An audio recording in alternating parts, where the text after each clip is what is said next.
Барлық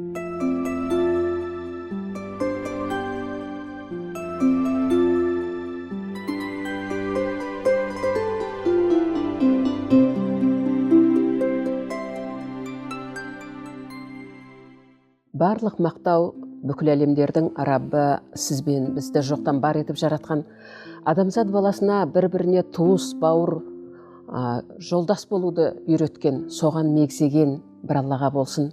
Ассаламу алейкум, ардақты көрермен.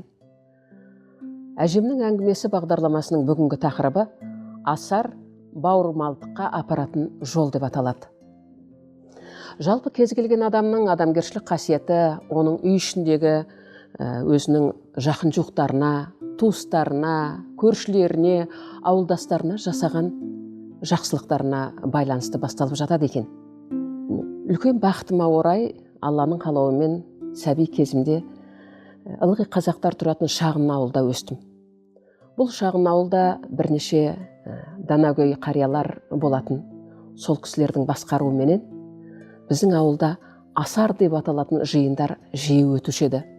Асар деген сөз белгілі бір отбасына тиесілі бір шаруаны бүкіл ауылдың жабылып, жұмылып бірге атқаруы, асарлатуы еді.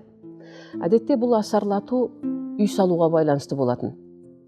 Мысалы, бір үй сондай ниет етсе, ауыл ақсақалдарына хабарлайды, бүкіл ауылдың тайлы-таяғы қалмай сол үйге жиналады. Сол күні кірпіш құйылады.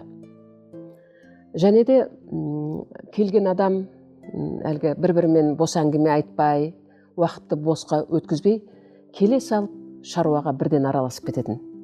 Біреуі топырақ тасиды, біреуі сабан тасиды, екіншісі су тасиды, тағы біреулері сол болашақ кірпішке құйылатын лайды илеп жатады, үшіншісі қалыптарға құйып жатады, тағы бірнеше жігіт оларды қалыпқа салып, тартып барып құйып жатады. Және қалып болғанда да кішкентай балаларға да үлгенеге болсын деп, балаларға арналған бір кірпіштік қалыптар болатын. Содан кейін жасөспірімдерге арналған 2 кірпіштік, үлкендерге арналған 4-5 кірпіштік қалыптар болушады. Әдетте қазақ ортасында өзімдікі дегенде өгіз қара күшім бар, өзгенікі дегенде анау-мынау ісім бар деген мақал бар. Бірақ менің ауылдастарым сол мақалдың 2-ші бөліміндегі сыйыстырылған, қалыптасқан ұғымды тасталған етіп, өзгенікі дегенде де өгіз қара күшім бар деген үлкен нық адамгершілікпен келіп, сол үйдің шаруасын бүкіл ынты-шынтыларымен орындаушы еді. Неге? Себебі осы істерге ұйытқы болып жүрген қариялар дәйім ауылдастарымыздың есіне салып отыратын. Мынау қамшының сабындай 5 күндік жалған өмір өтеді де кетеді. Ертең ақыретке барғанда Алланың алдында не беттеріңді айтасыңдар, сауап жинаңдар дейтін. Сол сауап жинау үшін, жақсылықтарды көбірек атқару үшін бір-бірімен жарыса құлшынушы еді. Сөйтіп, әп-сәтте сол күннің аяғына дейін бір үйге қажетті бүкіл кірпіш құйылып бітетін. Бұл ер азаматтардың шаруасы. Ал әйел балалары сол күні бір қойды сойып тастап, тоқашын қуырып, тамағын істеп, зыр жүгіріп қызмет етеді. Яғни бүкіл ауылға ортақ бір еңбек мерекесі деген десе болғандай. Ал біз балалар соның айналасында шапқылап жүріп, ұл балалар жаңа кірпіштің құйылу үдерісіне қатысады. Біз кішкентай қыздар кесілген тоқашты тасу, тағы бір жеңіл-желпі нәрселерді істеу деген сияқты сондай тіршілікпен бірге қабаттасып жүретінбіз. Бізде ешкім ол жерден аяғымызға шалыныспай әрі тұрыңдаршы демейтін. Көрсін, біліп өссін, осының бәрін бойына сіңіріп өссін деп бізді қуаламаушы еді. Сөйтіп біз айран асыр, мәз-мәйрам болып, үлкен мерекенің ортасында жүргендей өзімізді сезінетінбіз. Бұл жалпы ер адамдар мен әйел адамдардың тұтас бірге қатысатын асары еді. Ал енді ауылдас әйел адамдарға ғана тән асарлың түрлері болатын. Олар киіз басу, көбі пісу, тары түйу сияқты үдерістер болатын.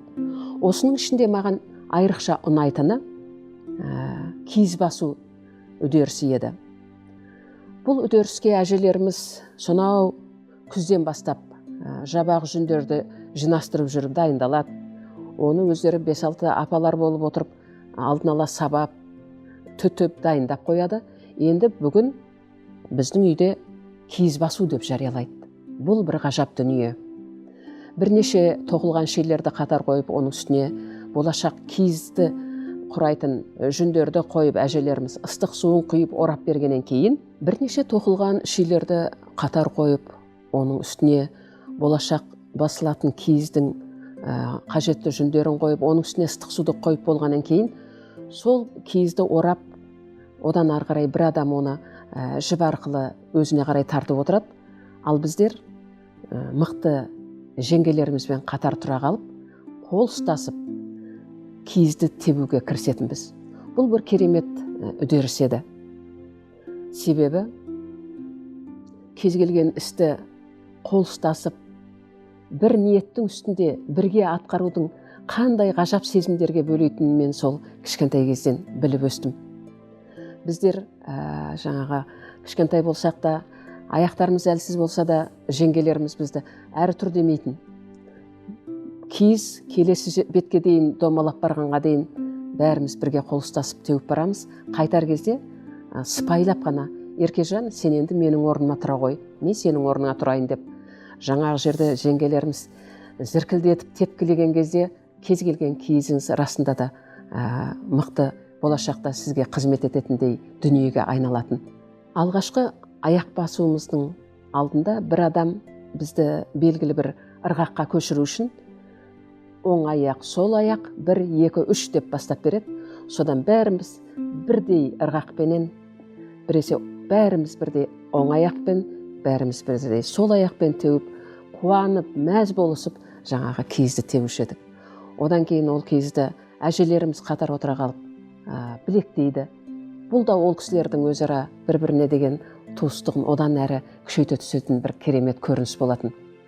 Әлгі киізді теуіп бара жатқан кезде қуанысқандары сонша, егер араларында соған дейін бір кішкене сәл-пәл кикілжің, сәл түсініспестіктер болған болса, жеңгелеріміз бен әпкелеріміздің, басқа да жаңағы киіз теуіп баратқан кісілердің арасында мүлдем онда мінездер, өкпе-наздар, қалдықтар қалмаушы еді. Сөйтіп мен осы асарлату дегеннің қандай ғажап дүние екенін бүкіл қанымызбен, жанымызбен, жан дүниемізбен түйсініп өстік. Келі тию деген асар да дәл солай болатын. Менің туған ауылым тары егетін. Сол тарыны кезектесіп ауылдастар бір күн бір үй тары түйеді, одан кейін басқа күні келесі үй тары түйеді. Керемет мереке. Ол да сол. Әркім өзінің келісі мен келсапын көтеріп келіп, жаңағы күбідегі тарыларын әктеп, сөктеп, керемет еңбек етуші еді. Бұл асарлардың бәрінің соңында әрине кәдімгідей айран асыр дастархандар болатын. Бұл да өзінше бір тәрбиелік мәні зор отырыстар еді. Әжелеріміз әдетте бұндай отырыстарды босқа жібермей, өзінің көрген, білген, түйген, тәжірибелік, маңызы зор, ғажайып бір әңгімелерін айтып отыратын еді. Мұны мен күні бүгінге дейін қазақ даласындағы отбасылық институттың өзім көрген керемет биік шыңдағы институты дер едім. Әжелердің алдында қия баспайтын келіндер әдетте дәл осындай асар кезінде бұрынғыдан гөрі кішкене өздерін еркін сезініп, еркелей отырып, назданып, әңгімелер айтатын, өздерінің пікірлерін жеткізетін әжелерімізге. Көбінесе біз дала демократиясы деген сөзді көп қолданамыз. Меніңше сол дала демократиясы менің кішкентай кезімдегі сол асарлардан кейінгі емен жарқын отырыстарда көрініс беретін. Ол отырыстарда шешілмейтін мәселе болмайтын, түйінін шешпеген қиын мәселе тіпті қалмайтын деуге болады. Біз осындай ауылда өстік. Қадірменді бауырлар, бүгінгі күндері әрине киіз басу да, келі тию де қалып барады, бірақ ағайын арасында той-томалақ көп, қонақ шақырысу көп. Осы кезде асардың кіші белгілерін көрсетіп, бір-бірімізге сатусыз көңілмен барып, Алла ризасы үшін көмектессек, біздің отбасындағы одан кейін әулетіміздегі, сол арқылы ауылымыздағы, аймағымыздағы, бүкіл еліміздегі ұлттық болмысымыз нығая түсер еді. Әмәнда, асар сияқты жүректер мен жүректерді байланыстырып жіберетін ұлттық құндылықтарымыз жасай берсін. Келесі бағдарламаларымызда кездескенше сау, сәлемет болыңыздар.